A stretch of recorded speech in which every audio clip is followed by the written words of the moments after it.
Assalamu alaikum. I am Dr. Aisha.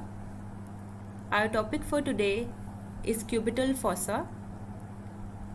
In today's lecture, we will talk about the definition of cubital fossa, its location, its boundaries, contents of cubital fossa, and clinicals related to the cubital fossa. So let's start with the topic.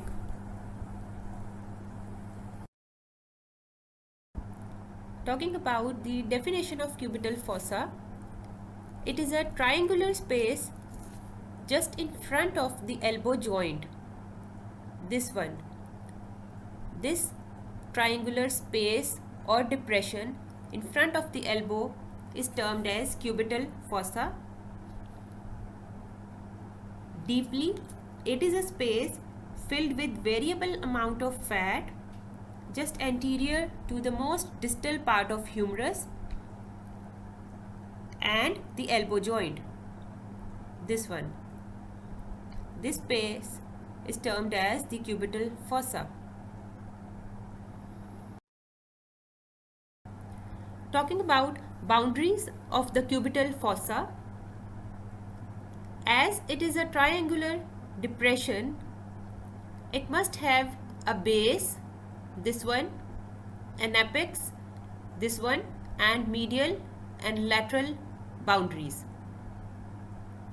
Talking about the base or superior border of the cubital fossa, if we draw an imaginary line which joins the two epicondyles of the humerus like this imaginary transverse line, it forms the upper or the superior boundary of the cubital fossa. You can also call it as base of the cubital fossa. Coming to the medial border is formed by the mass of flexor muscles of forearm, mainly the pronator teres muscle. This one.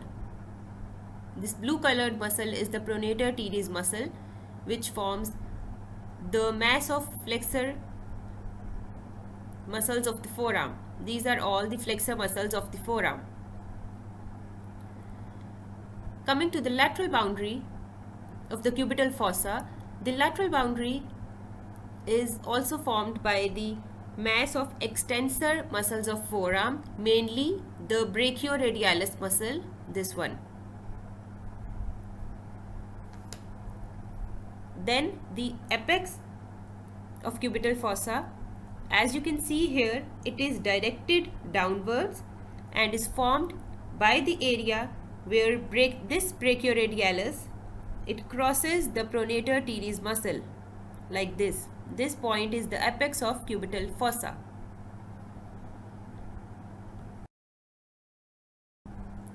Now talking about the roof of cubital fossa. The roof of cubital fossa is formed by the skin. Deep to the skin, we have superficial fascia. This superficial fascia, which covers the cubital fossa, it contains a number of superficial veins and cutaneous nerves, which are as follows. The first one is the cephalic vein, which runs in the superficial fascia. It is the lateral vein of the forearm. The second superficial vein is the basilic vein, this one. It lies on the medial side of the forearm and the cubital fossa. Then comes the median cubital vein, this one. This median cubital vein, it connects the cephalic vein with the basilic vein, as you can see here. Then we have two cutaneous nerves in the roof of cubital fossa, or you can say running in the superficial fascia covering the cubital fossa. The first one is the lateral cutaneous nerve of forearm, which lies along with the cephalic vein, and the second one is medial cutaneous nerve of forearm, which lies along with the basilic vein on the medial side of cubital fossa. Deep to the superficial fascia, we have deep fascia covering the cubital fossa. The fourth and last structure which forms the roof of cubital fossa is the bicipital aponeurosis. This pink colored muscle which you can see here is the biceps brachii muscle, and this white fibrous tissue is the bicipital aponeurosis. This bicipital aponeurosis also forms the roof of the cubital fossa. Now talking about the floor of cubital fossa. As you can see in this image, floor of the cubital fossa is formed by the brachialis muscle, this one, and the supinator muscle, this one. This supinator muscle, it surrounds the upper part of radius.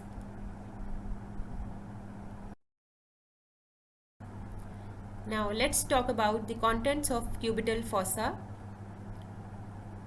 To remember the contents of cubital fossa, the mnemonic is MBBR.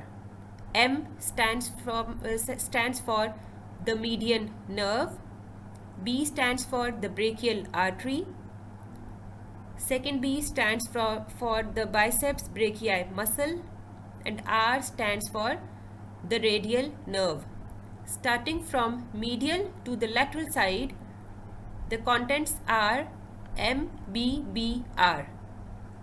Median nerve, brachial artery, biceps brachii, and radial nerve. You have to remember these contents in the same order from medial to the lateral side. Now let us talk about these contents one by one. The first content is the median nerve, this one. This nerve which lies in the medial most part of the cubital fossa is the median nerve. In the cubital fossa, this median nerve, it gives off muscular branches to the flexor muscles of forearm. Then it leaves the fossa by passing between the two heads of pronator teres muscle. You have to remember that the cubital fossa is very narrow. You cannot easily see these contents without retracting the boundaries or the muscles forming the boundaries of cubital fossa, which are pronator teres and brachioradialis muscle. We have to retract these two muscles so that the contents are easily visible. The second content is the brachial artery. We see the termination of brachial artery and beginning of ulnar and radial arteries in the cubital fossa.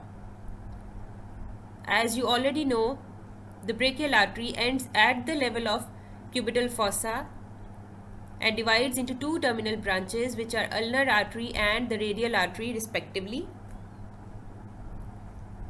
This radial artery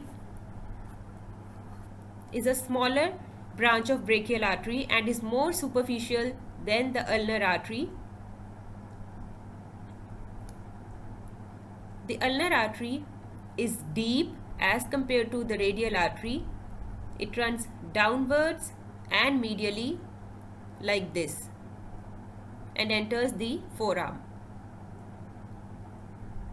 This ulnar artery is separated from the median nerve by the deep head of pronator teres muscle. The third content in the cubital fossa is the biceps brachii muscle, this one. And the last structure in the cubital fossa is the radial nerve, this one. The lateral most content in the cubital fossa is radial nerve. This radial nerve, it descends just medial to the lateral epicondyle of humerus to enter the cubital fossa. In the fossa, it gives off the deep branch of radial nerve, this one. This smaller part which you can see here is the deep branch of radial nerve. after giving off this branch, it leaves the cubital fossa. Radial nerve leaves the cubital fossa by piercing the supinator muscle.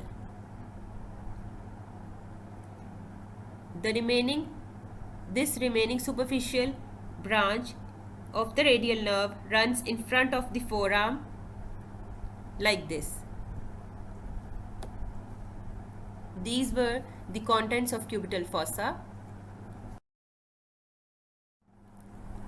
The clinical importance of cubital fossa is the palpation of brachial artery in the cubital fossa for recording of blood pressure, and the second one is venipuncture in the cubital fossa. Let us talk about these in detail. The first important point for cubital fossa is the blood pressure is universally recorded by auscultating the brachial artery in front of the elbow in the cubital fossa. We can also take the brachial pulse by palpating the brachial artery in the cubital fossa.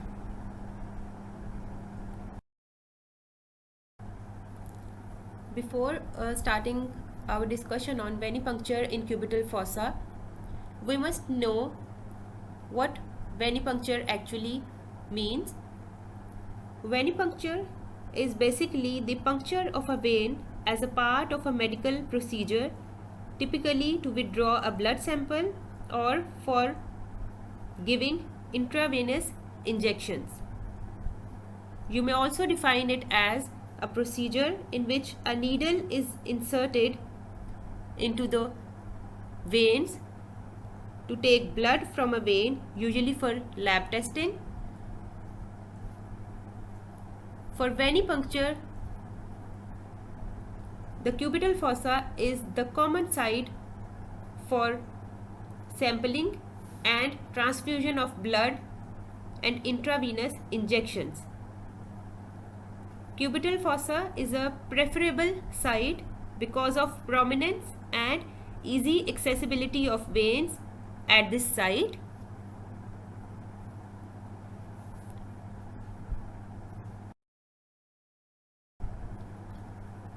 For venipuncture, median cubital vein is the vein of choice because it is superficial and is easily accessible in the cubital fossa. For the procedure, first of all, we apply tourniquet or an elastic band just 5 to 6 cm above the puncture site. This tourniquet is applied because it occludes the blood flow in the veins temporarily so that the veins become prominent and easily accessible. The area or the puncture site is then disinfected. A needle is introduced into the vein. Once the vein is punctured, the tourniquet is removed so that when the needle is removed from the vein will not bleed extensively.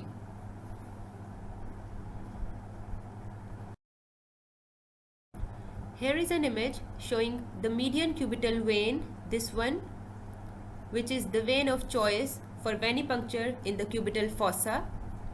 This is the cephalic vein, this is the basilic vein, this one is the median cubital vein. This median cubital vein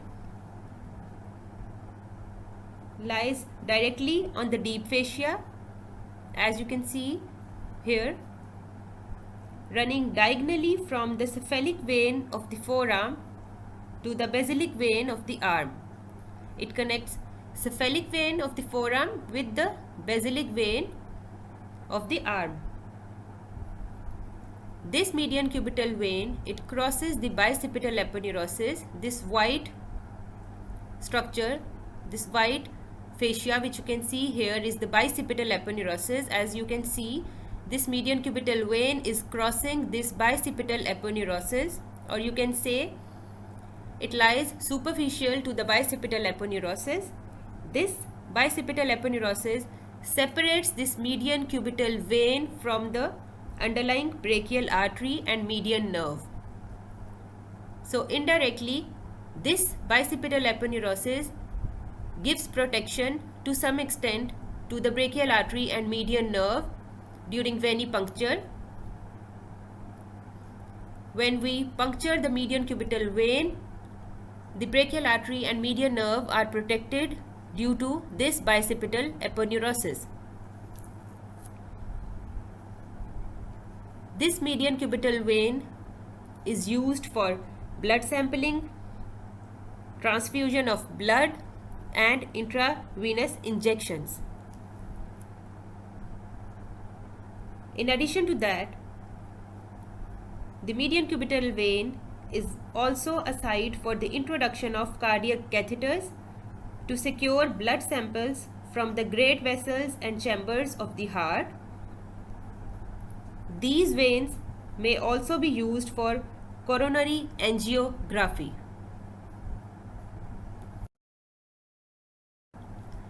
I have another image showing the superficial veins in the cubital fossa. This lateral vein is the cephalic vein. This medial vein is the basilic vein, and this diagonal vein is the median cubital vein connecting cephalic vein to the basilic vein. This median cubital vein is the site for venipuncture. Another important fact about these superficial veins in the cubital fossa is they have many different patterns or arrangements. The two most common patterns are the H-shaped pattern and the M-shaped pattern of the veins in cubital fossa. First of all, we'll talk about the H-shaped pattern. The H-shaped pattern is displayed by approximately 70% of the population.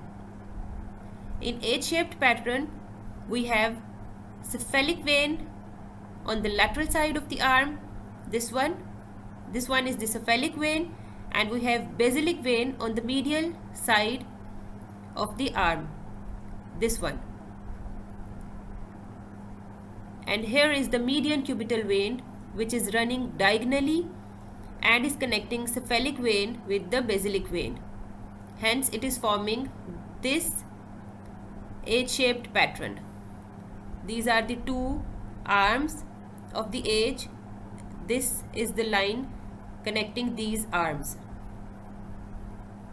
70% of the population has this H-shaped pattern.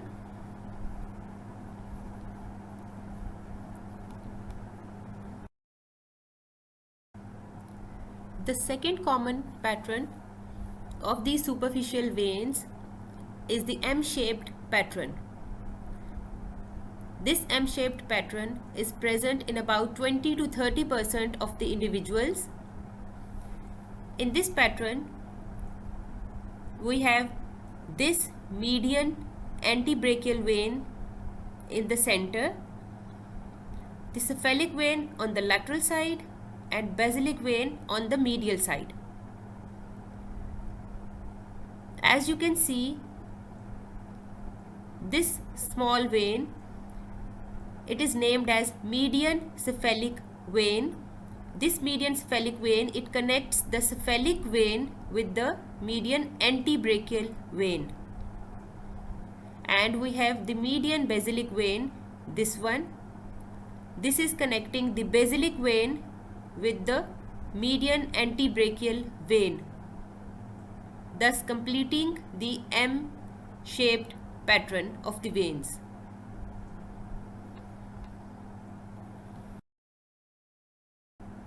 Let me show you another image of common arrangement of veins in the cubital fossa to make this concept more clear to you. This first one is the H-shaped pattern.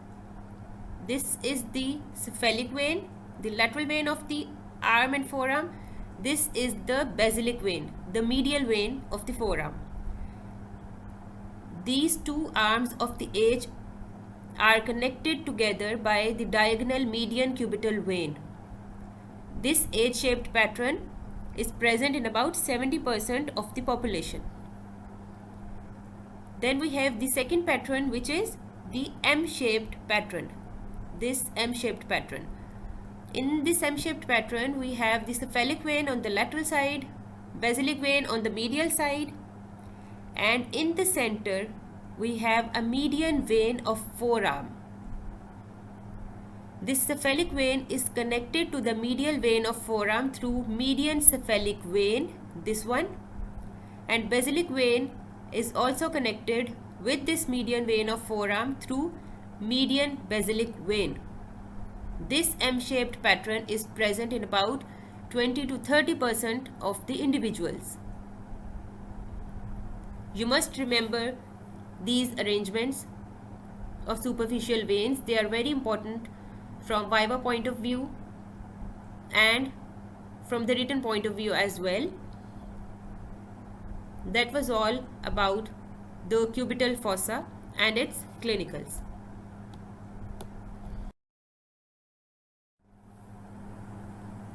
The second important topic which we have to cover today is the cubital tunnel syndrome. But before going into deep discussion, we must know what cubital tunnel is. We will first talk about the definition of cubital tunnel and its boundaries. After that, we'll do the cubital tunnel syndrome, its symptoms, causes and treatment. Let us discuss what cubital tunnel is. For understanding the cubital tunnel, you have to keep this diagram in mind. This diagram is showing the medial aspect or the side view of the elbow joint. This is the humerus. This is medial epicondyle of humerus, and here is the olecranon process of ulna, which articulates with the humerus and forms the elbow joint. This muscle is the flexor carpi ulnaris muscle. It is a flexor muscle of the forearm. We'll talk about this muscle in detail in the forearm. For now, just remember it has two heads of origin. This is the humeral head, which arises from the medial epicondyle of humerus, and this is the ulnar head, which arises from the olecranon process of ulna. Between these two heads, you can see this white colored fascia. This fascia straddles the two heads of flexor carpi ulnaris. As you can appreciate here, there is a gap which is located deep to this muscle and fascia. The floor of this gap is formed by these two bones, which are medial epicondyle and the olecranon process. This gap is roofed by, or the roof of this gap is formed by the flexor carpi ulnaris and the fascia which runs between these two heads, and in this way this gap is converted into a tunnel which is bounded on one side by the bones and on the other side by the fascia and muscle. That is why we define the cubital tunnel as it is a fibro-osseous tunnel. The word fibro stands for the fibrous tissue, this one, and the word osseous stands for the bones, this one. So it is a fibro-osseous tunnel that is formed between the medial epicondyle of humerus and olecranon process on one hand, and on the other side it is formed by the flexor carpi ulnaris and the fascia. The significance of this tunnel is, as we know, the ulnar nerve passes posterior to the medial epicondyle, as you can see in this image. After passing posterior to the medial epicondyle, it enters this tunnel. As you can see here, it enters this tunnel, and by passing between the two heads of flexor carpi ulnaris, it enters the forearm.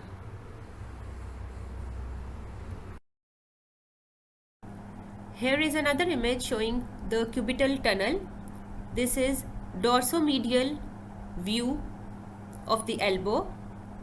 This is humerus, this is medial epicondyle of humerus, and this is olecranon process. This is flexor carpi ulnaris, the flexor muscle of the forearm, which has two heads of origin. The one is humeral head, which arises from the medial epicondyle of humerus, and this one is the ulnar head, which arises from the olecranon process of ulna.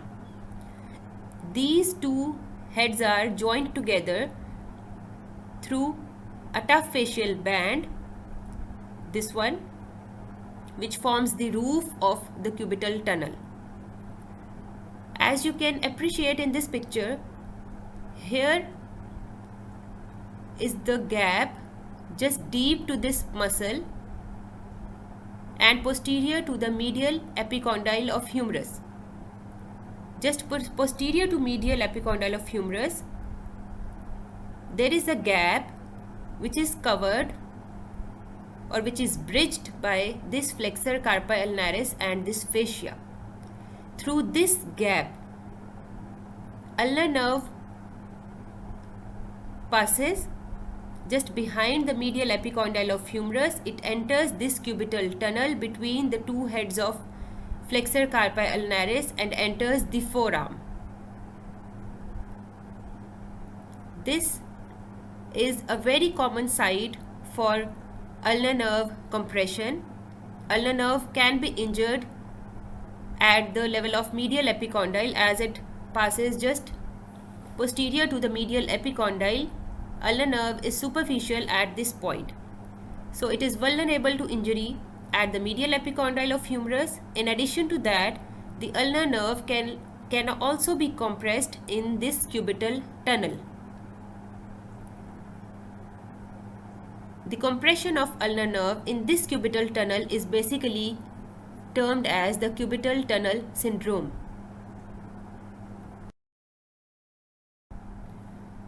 This image is showing the course of ulnar nerve through the cubital tunnel.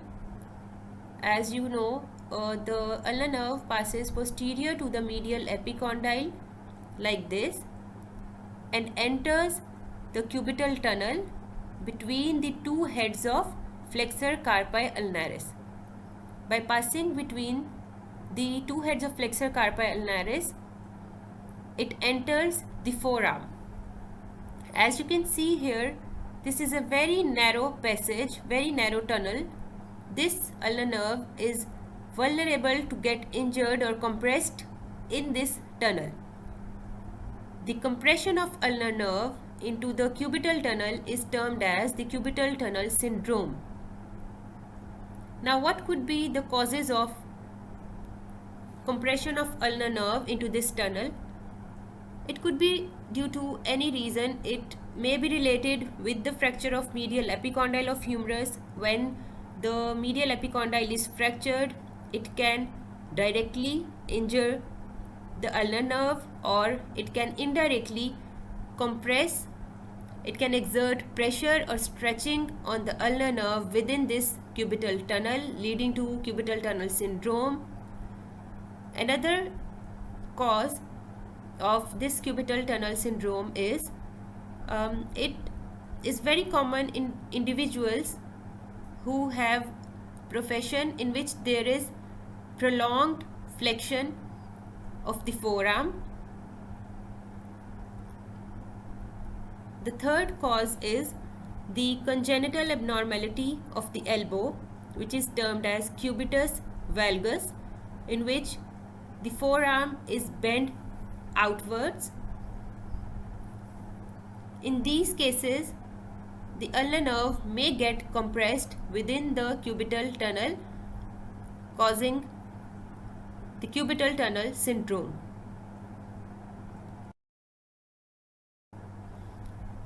Talking about the signs and symptoms of the ulnar nerve compression in the cubital tunnel, its symptoms are more or less same as the ulnar nerve lesion in case of the fracture of medial epicondyle.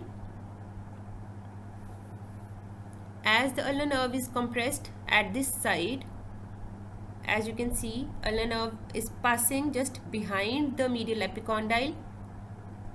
It then enters the cubital tunnel, which is present just posterior and below to the medial epicondyle at this point. When it is compressed, it leads to pain in the elbow region. This pain aggravates during frequent flexion of the forearms or prolonged flexion of the forearm. It is relieved to some extent when the forearm is extended. The compression on the ulnar nerve is released to some extent in this posture. This pain also travels down the inner side or the medial side of the forearm and fourth and fifth digit as well. The most common symptom of the cubital tunnel syndrome is the numbness and tingling sensation in the hand and fingers, fourth and fifth finger.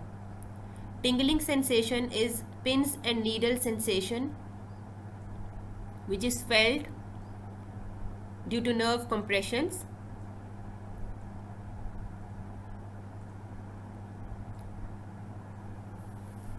In most cases, the symptoms can be managed with non-surgical treatments like changes in the activities or bracing, etc. If non-surgical methods do not improve your symptoms, or if the prolonged nerve compression is causing muscle weakness or damage in your hand, then surgery is recommended. That's all about the cubital tunnel and the cubital tunnel syndrome.